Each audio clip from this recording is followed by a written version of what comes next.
नमस्कार.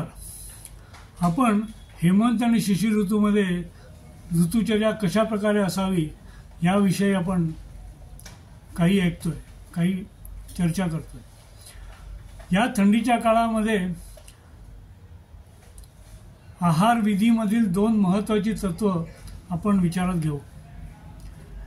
एक म्हणजे स्निग्धम असनियात, म्हणजे स्निग्ध भोजन करावं. म्हणजे अन्न जे आपण तयार करतो किंवा खातो त्याच्याबरोबर स्नेह असायला पाहिजे.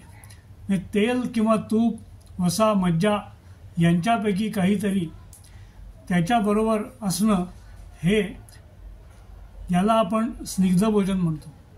या स्निग्ध भोजनामुळे काय होतं तर मन आणि बुद्धी यांचा परिपोष होतो आणि आपलं शारीरिक आरोग्याबरोबरच मानसिक आरोग्यही उत्तम प्रकारे सुधारतं आणि ते टिकतंही. त्यामुळे स्निग्धम असनियात हे फार महत्त्वाचं आहे.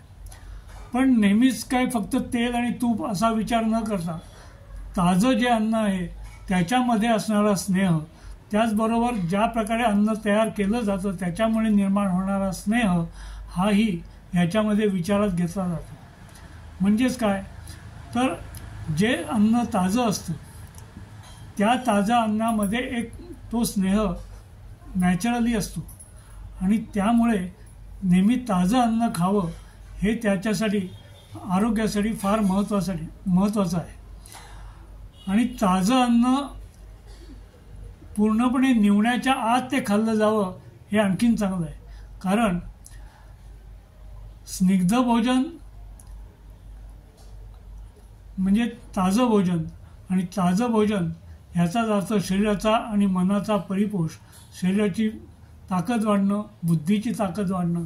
ह्याच्यासाठी हे ताजं अन्न घेणं अतिशय महत्त्वाचं आहे. बाकी पुढे पाहूच.